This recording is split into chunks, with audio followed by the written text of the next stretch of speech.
Hello guys, i-share ko po sa inyo yung mga horror experience ko. True story po ito. Kikilabutan po talaga kayo sa horror stories ko pong ito. Kaya manood lang po kayo.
Po yung title po ng vlog ko po noon. Mabuti naman po natapos ko po ang challenge at nakauwi ako ng safe po sa bahay. Pero sumakit lang po ang ulo ko. Ang pangalawang horror experience ko po ay haunted house na may white lady.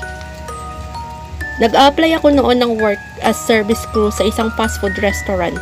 Naabutan ako ng gabi bago umuwi ng bahay. Alas 8 na ng gabi, noong naglalakad ako pauwi sa bahay para makatipid ng pamasahe. Nadaanan ko ang isang haunted house sa lugar namin.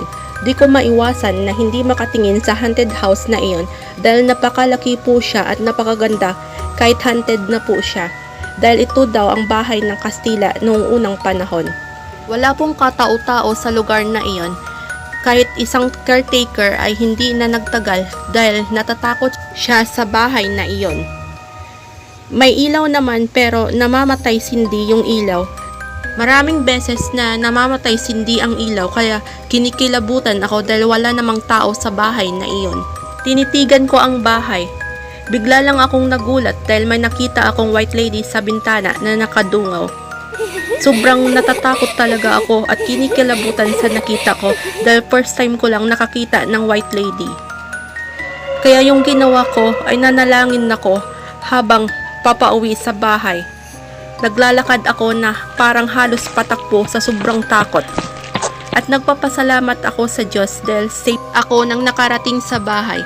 Hindi ko makakalimutan ang horror experience ko hanggang sa ngayon.